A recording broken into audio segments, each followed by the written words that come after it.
As I was flipping through the dials in just a few moments I had this week to watch television, I noticed that the majority of the news channels were commandeered by the hearings on Capitol Hill regarding January 6th. But I could not help, when I was watching in those spare moments, noticing the bug in the lower right-hand corner of my television screen.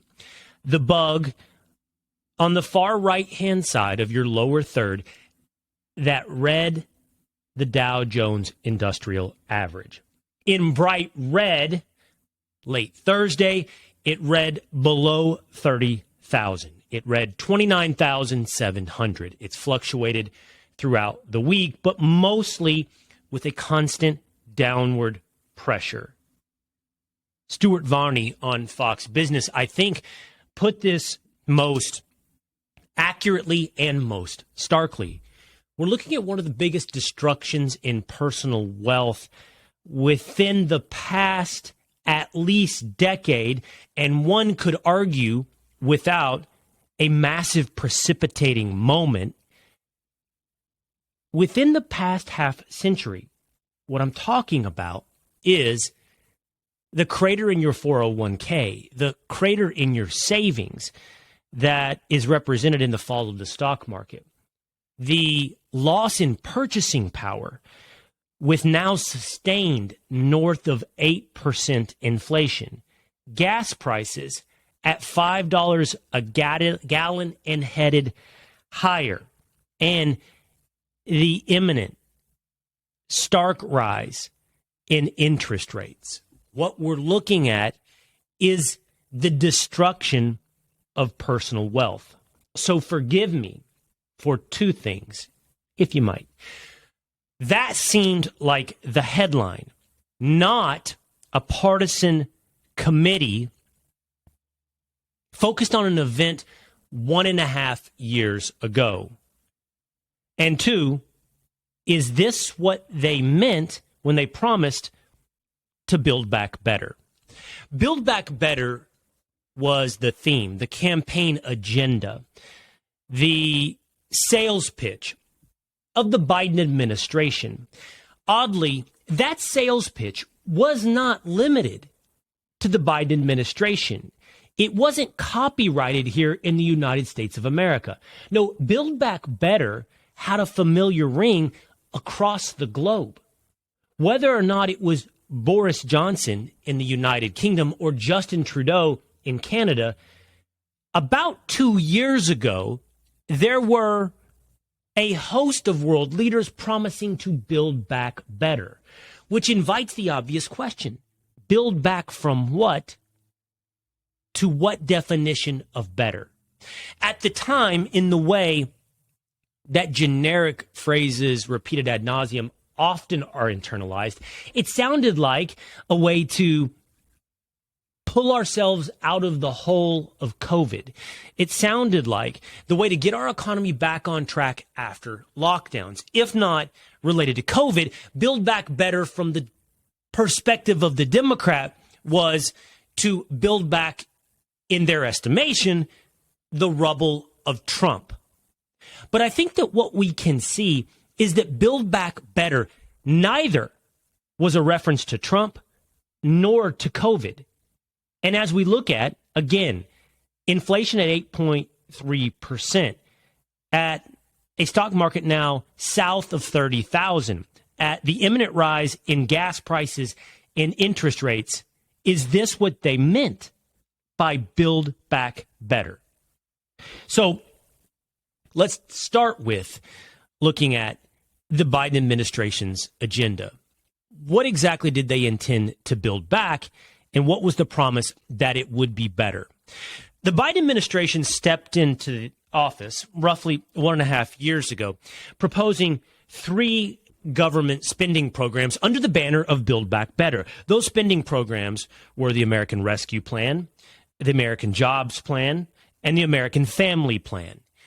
I know, trust me, I know, that government spending proposals, given, again, this type of generic branding, tend to make us hear white noise, give us tired head, make our eyes glaze. The American Rescue Plan, the American Jobs Plan, the American Family Plan. What's the difference? Well, honestly, the conclusion is not much. But let's lay out what was within to arrive at actually what is a very important conclusion. Not much.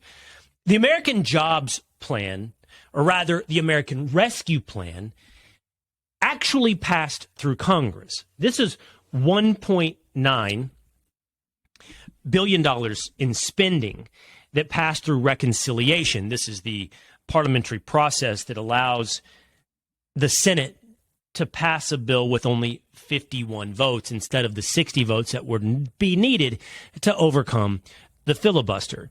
Budget reconciliation is the loophole that allows a majority party to pass a bill, in this case, a $1.9 billion bill, with only 51 votes. Now, what was the American Rescue Plan all about? Well, it was about alleviating companies from the pressures of a locked down market amidst COVID. But the American Rescue Plan was not unlike the American Jobs Plan and the American Family Plan in that it used the guise of rescuing us from a jobs crisis, rescuing us from a COVID crisis, rescuing us from a familial crisis with an underlying philosophy that got to the roots of America. When we tie these bills together, it answers the question of build what back better? And the answer is build America back better.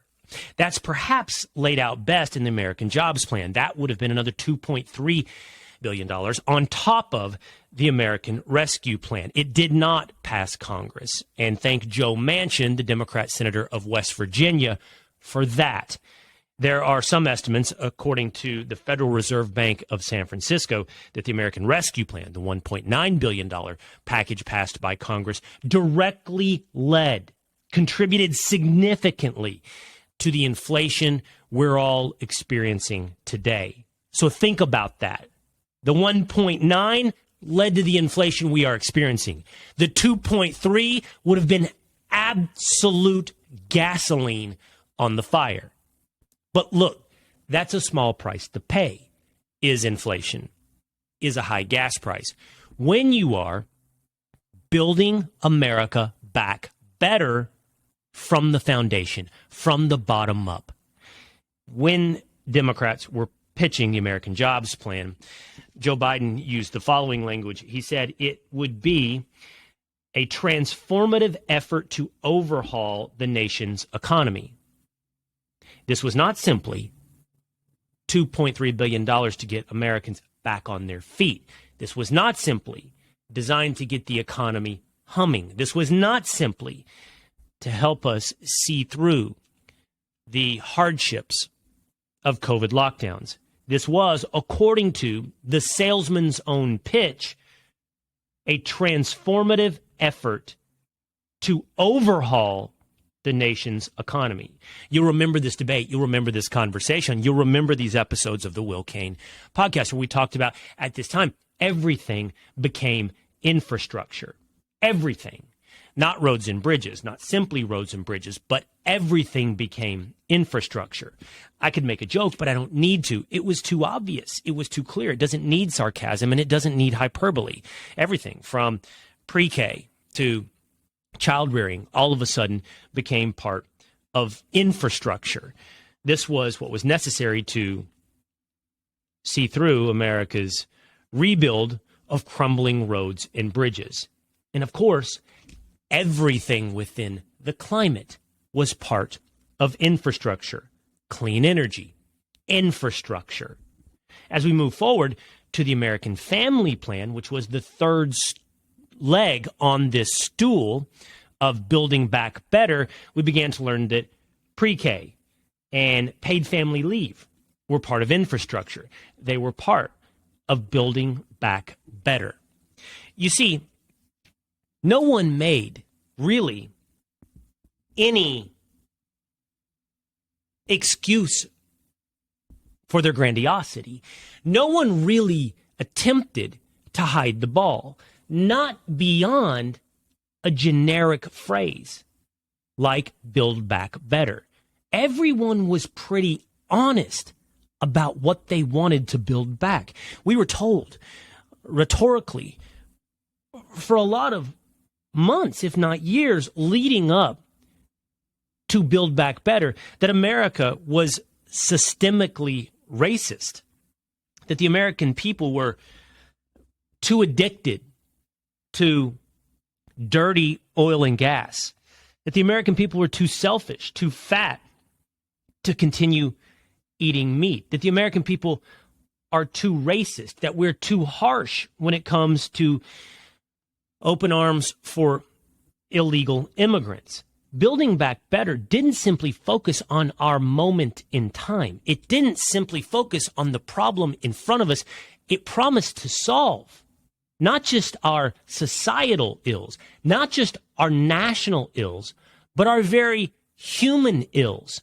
And that's why Build Back Better was not limited to the United States of America. That's why you heard the same language and the same grandiosity and the same goals from the UK or from Canada. It was all part of the Great Reset. The Great Reset, a term popularized at the World Economic Forum. The point is this. Elon Musk might have put it best when he tweeted, Joe Biden's mistake is that he thinks he was elected to transform the country, but actually everyone just wanted less drama. I want to repeat that. Elon Musk tweeted, Joe Biden's mistake is thinking he was elected to transform the country, but actually everyone just wanted less drama. From the moment the Biden administration took office, they took to the task of reimagining America, of reimagining societies, of reimagining us as individuals. And they did so not coincidentally at a moment of crisis, at a moment when a world was coming to grips with a global pandemic, at a time when the entire globe was coming to grips with an economic shutdown, government-imposed lockdowns that amounted to a government shutdown, at a time when people wanted nothing more than normalcy and the ability to get back to what they do. The elite world leaders decided this crisis, as every crisis, should not be an opportunity gone to waste, that they could hit the reset button, that this would be the Great Reset, that this is the moment when we can encourage people to stop eating meat. And that's a real proposal. That's not a partisan talking point. That's a real proposal from governments across the globe to wean us off of oil and gas, to tell us that we are systemically and personally racist, to build back better, not from just a few short years ago, but from our founding, and even deeper than our founding, but from our human nature. And what happens when you never let a crisis go to waste? What happens when you have a moment like this and you decide that it is the opportunity not to alleviate the problems that are floating on the surface, but to shake the foundations, to hit the reset, to build back better from those very basic levels of the American foundation and the human condition? Well, of course, you shake everything that resides on top. You shake inflation. You shake the stock market. You shake oil and gas prices. How did this, by the way, this reimagining, this reset, this building back of something better take shape?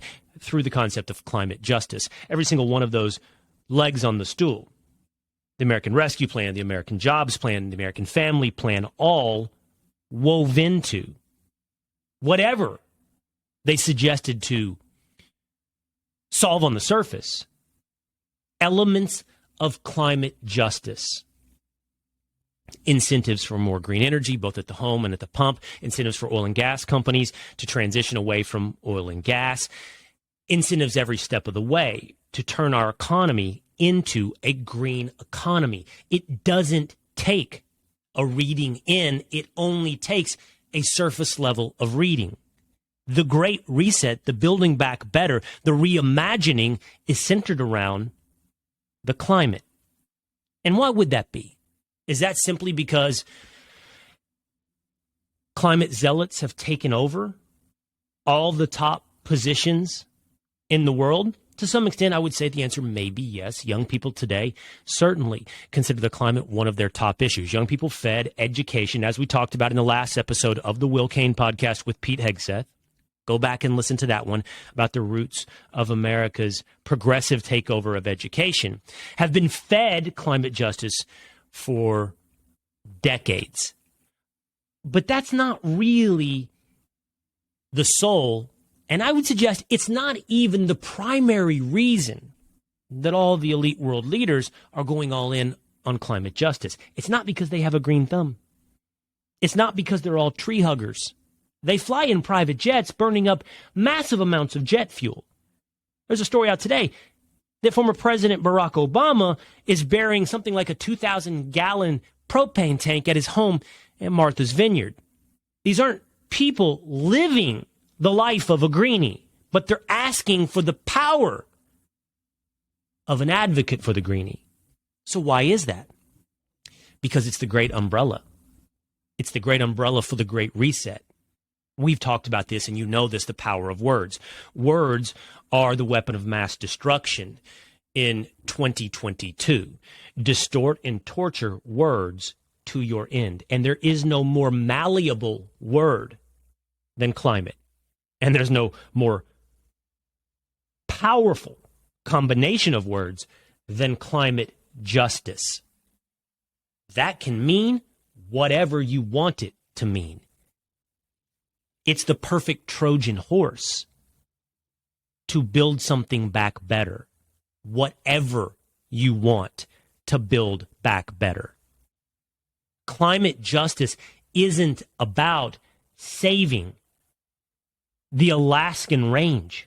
Climate justice is about building a Trojan horse to reimagine and give power to those who see themselves as the Walt Disney of government, reimagining a better tomorrow. Again, it's not limited to the United States of America, not only to the UK, and not only to Canada. Jacinda Ardern in New Zealand is another one of these Build Back Better, Great Reset, World Economic Forum leaders. And they have used, all of them, climate justice as the Trojan horse inside of Building Back Better to reimagine the world with themselves at the top.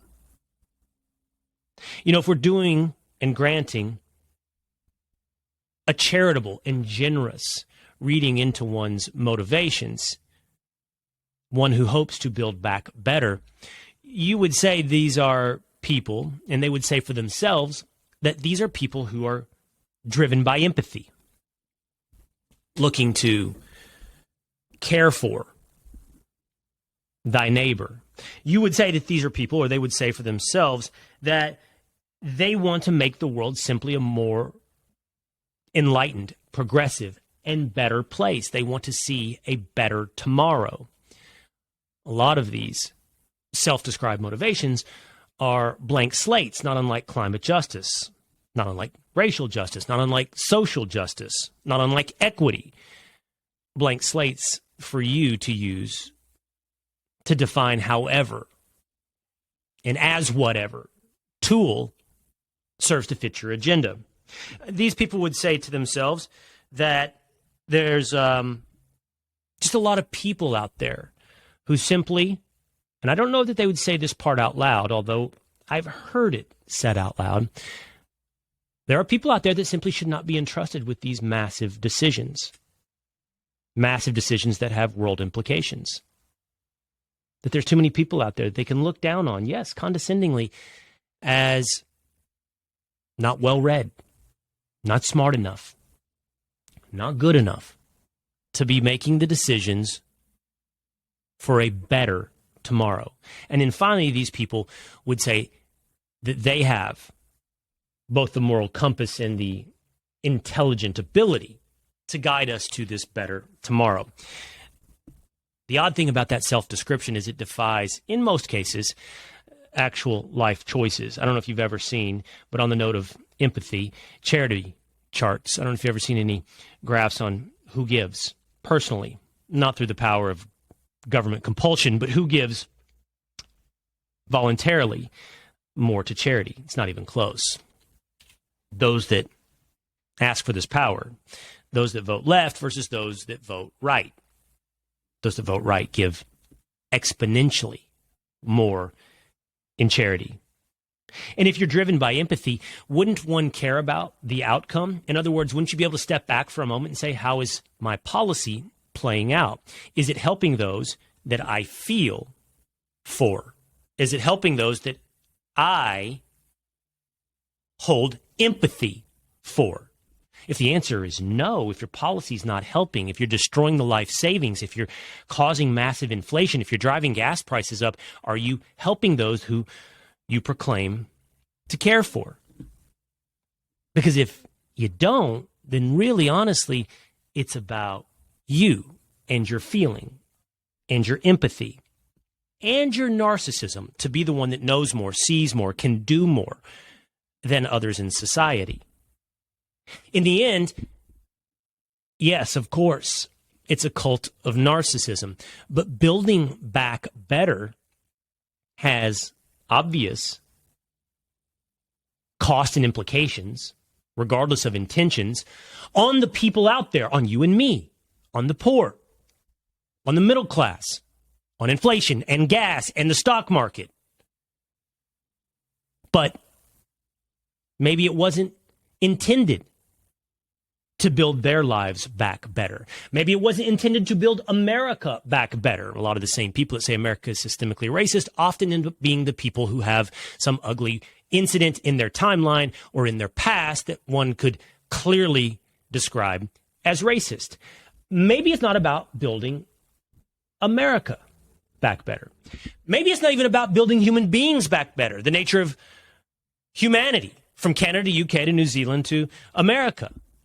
I mean, are these our spiritual chieftains, our moral guides through life? Maybe in the end, what Build Back Better is about is building them and their position back better. If you want to reimagine everything down to its foundation, totally oblivious, totally careless to the implications in the real world, all you end up in the end serving is you. And what it appears that Build Back Better was meant to build was the power for the Biden administration, for the Democratic Party, for Justin Trudeau, for Boris Johnson, for Jacinda Ardern, for the World Economic Forum, to build back better